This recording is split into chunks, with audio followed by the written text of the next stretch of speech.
and that Dad felt stuck. He had free rent. We had a roof over our We heads. had the food. roof over Yeah. our head. So he swallowed his pride and they got on welfare. Yeah. And that's where Dad's downfall Yeah. really spiraled. Yeah. Because he started partying all day, all night for He did. years. For years. Yeah. And partying. Yeah. Yeah. So that's where we start talking about the abuse.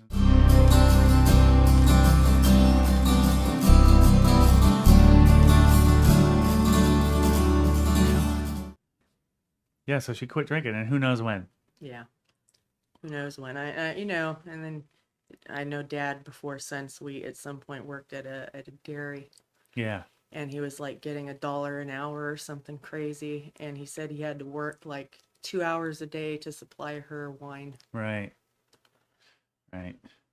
And I remember hearing that growing up a lot too. Yeah. Man. yeah.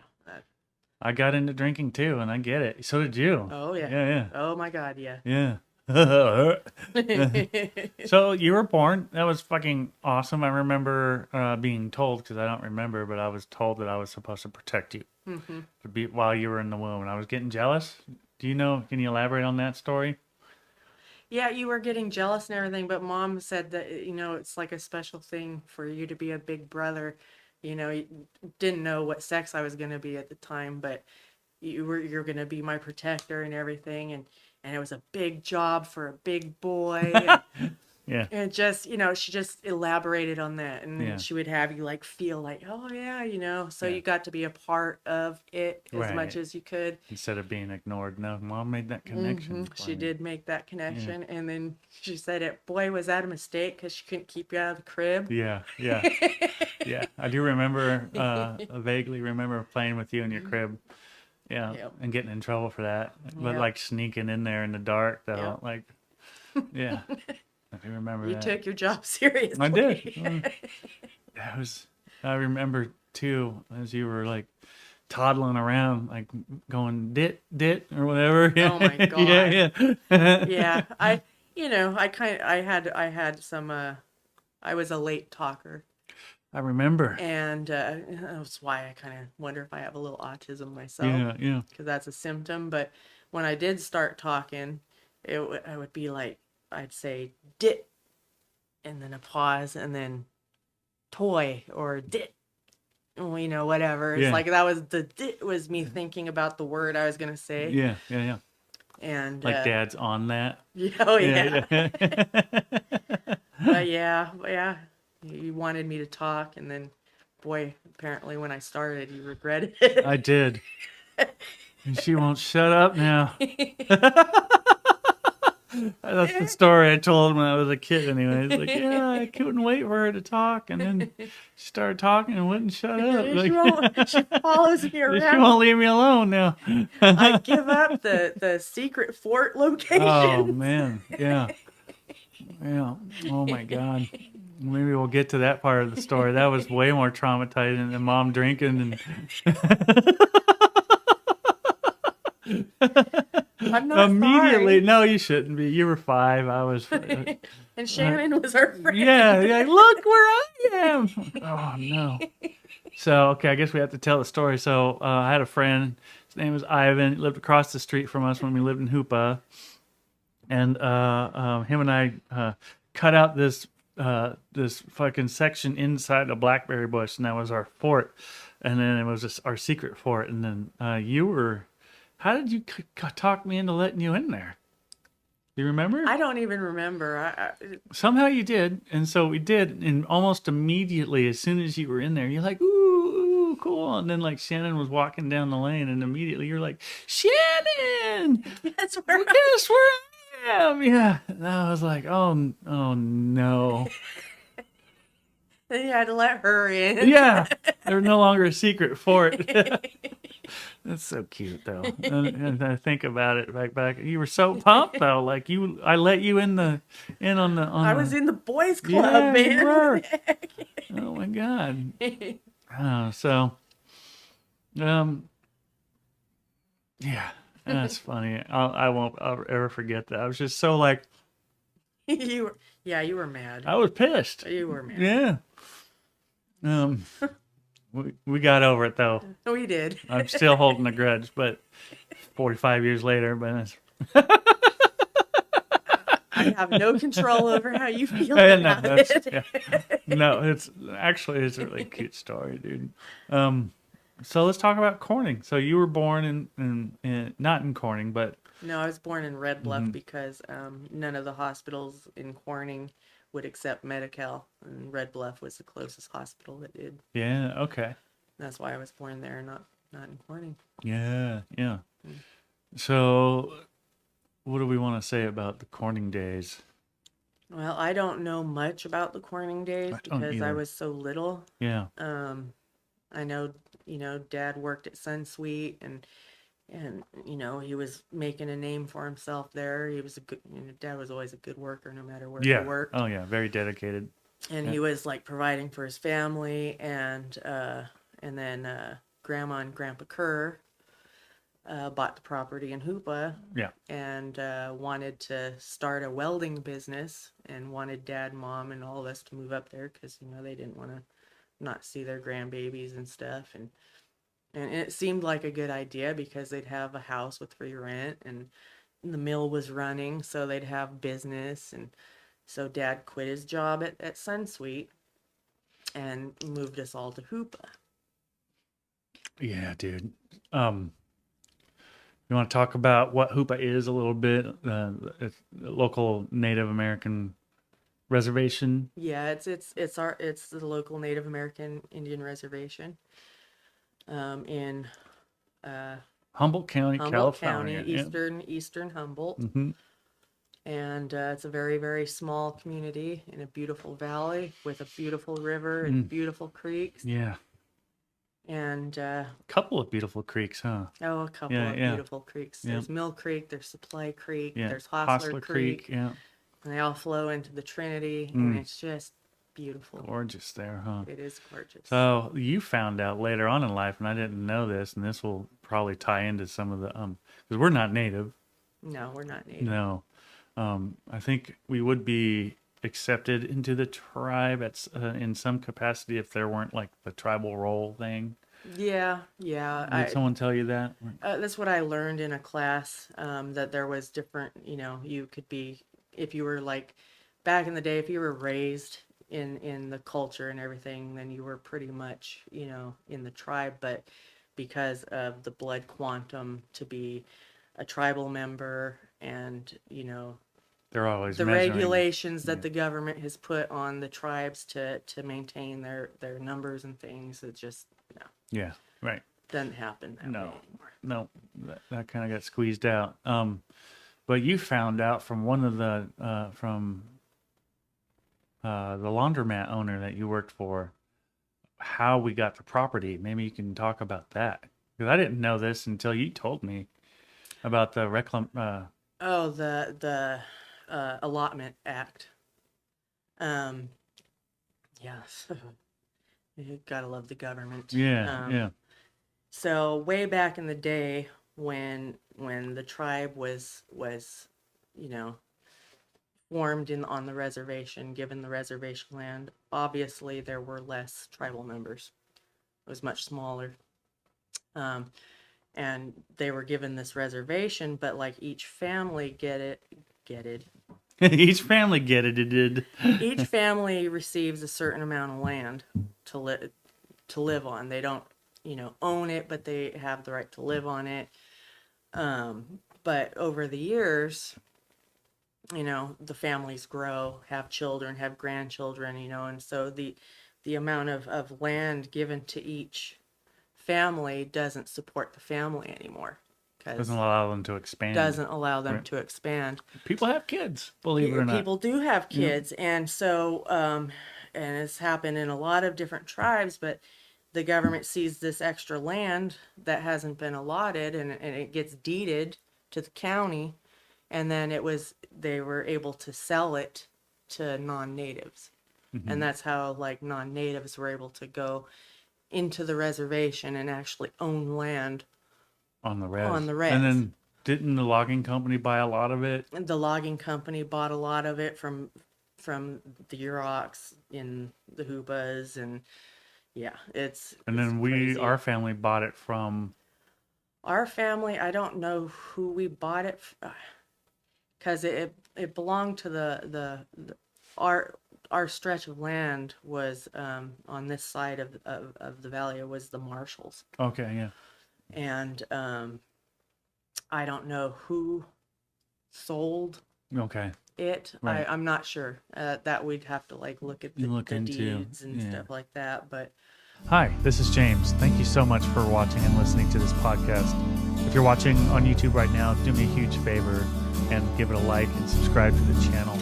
If you're listening to whatever platform you listen to podcasts on, you could rate it, you could review it, you could share it with a friend as well. That would help me out a lot. Either way, thank you very much.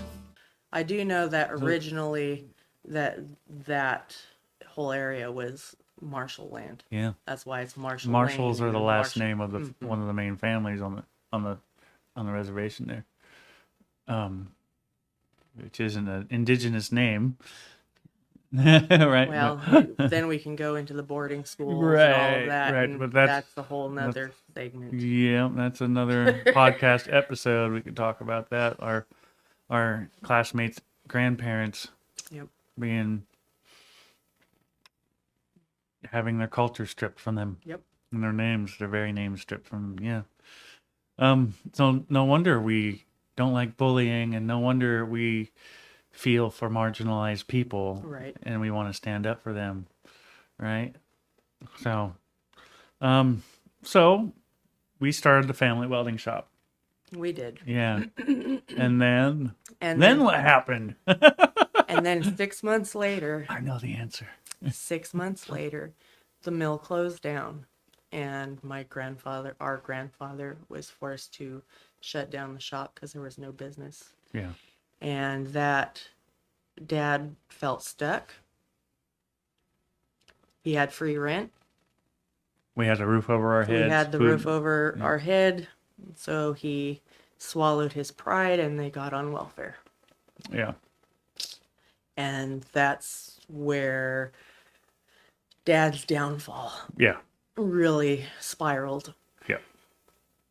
Because he started partying all day, all night for He did. years. For years. Yeah. And partying.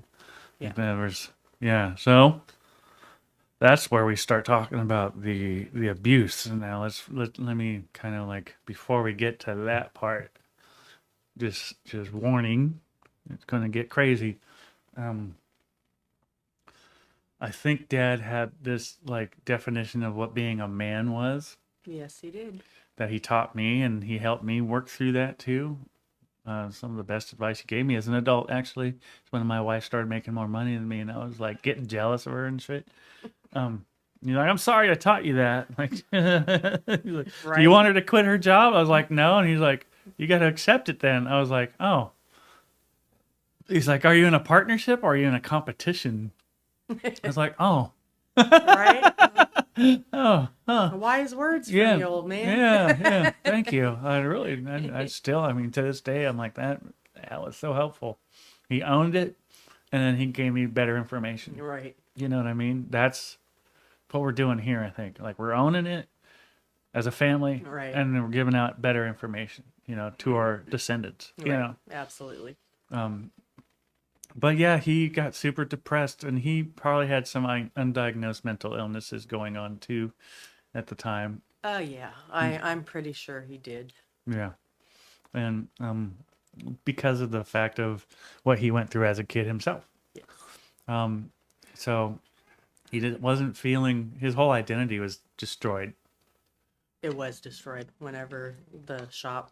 And whenever the shop went under, right? And Grandpa and Grandma, they're just like, well, I guess we're retiring. And so they were cool. And Dad even did try to get us out of there once, and that didn't work out either, right? Like when he tried to move us back to Corning, when he went and lived with our aunt and uncle for a minute. Oh, yeah, that was back Excuse me. Mm.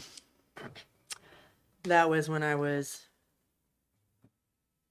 I think, third grade, maybe. Yeah, yeah. So there's a lot going on with our pops that we didn't understand as kids, and it's not an excuse for how. But I think part of me still wonders if he blamed us. I feel 100% certain that he resented the responsibility that we represented. Yeah, We were, I feel, were the constant reminder of his non-manliness yeah, and why he was stuck where he and was. why he was stuck. Because, well, I had a roof over your head and blah blah blah. It's like, well, what? We were little. Yeah, It's not our. We would have rather been anywhere as long as everybody was happy. yeah. You hear a little squeaking on the outside of that door there. I don't know. The microphone's picking it up, but Is that your giant? my giant ass cat goes. He's like, I'm telling the story of your life too. He knows. Yeah, he knows. Yeah. No, you're right though. You're right, and that's how I felt too. It's like he blamed us because there's a big habit when things go wrong. At least I'll speak for myself with me of blaming things that I can't control. Yeah, Right. And does that work to change? it does not. Not at all. Not at all. And as soon as Dad owned it, that's when it changed, though. Yep. Right? And we'll get to that. All right. So, happy birthday. No, happy birthday. Your third birthday. You want to talk about that? My third birthday. Yeah, well, And you can talk about the people that were there. Just don't name any names. You at least in. I will not name names. Yeah, yeah. You know what I'm talking about. I do. Yeah. So, And I'll tell you what I remember too, because this is where it gets juicy because you have your perspective and I have mine. And then my experiences, you have your perspective. Right. And like we've been talking about this for years now. And so it's like we kind of come together and we have this fuller picture of what was happening to absolutely. us. Yeah. Absolutely. Like, yeah, happy birthday to me. Yeah. So I turned 3 that day. And like I said, I was a little late in my development, so I was being potty trained. I still wasn't completely potty trained. I was doing good on the pee, but not the poo. Yeah. Yeah. You can't win them all. No, you can't. So I remember I pooped my pants. Yeah, in your diaper. You were still wearing diapers. Yeah. And Mom cleaned me up and took me back out into the living room. And you remember this, right? I do. Yeah. How could you not? And Dad, Mom brought me out there, and Dad was like, give her to me. And I remember feeling like, oh, yay, my dad, Yeah. And so he took me, held on to me, and had you and another family member follow, and took us, because you and we were sharing a room at the time because we had family living with us at the time. Took us in the back room there, and I remember you guys were sitting on the toy box, and Dad took off my diaper, pulled off his belt, and proceeded to beat the holy crap out of me. Yeah. In front of you guys. Right. I mean, He made us watch. it's like, what the fuck, Yeah. dude? Yeah. And I was little, and I didn't understand.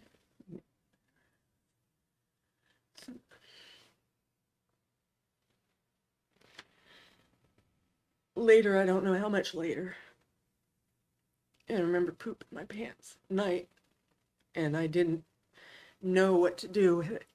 And I think that's my first panic attack. Yeah. I had my turd in my hand. I figured put it back inside myself. Yeah. And so I started eating it. You woke up because I was crying. I thought I was crying silently, but I woke you up. Right. And you're like, no, no, no, don't eat that. No, don't. And you, I don't know how. I don't remember how you cleaned me up. You disposed of my soiledness, and then you told me, happens again, you wake me up.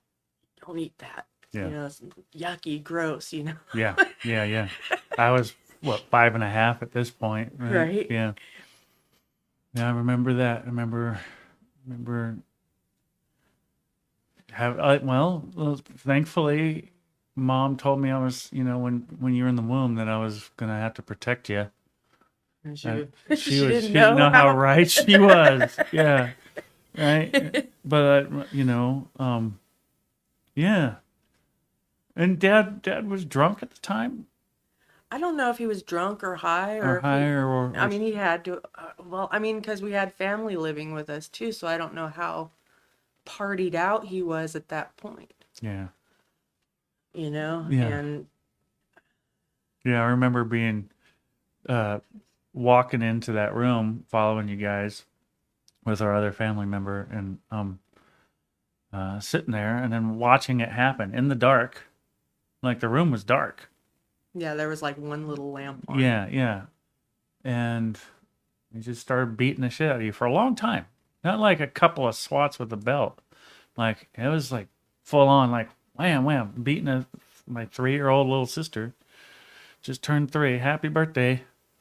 And for me, it felt like I didn't have the words at the time, what it felt like. It was definitely like a declaration of war. Like, everything seemed to change in that moment, for me as well. Like, that, we're in danger. Like, oh no, what is happening?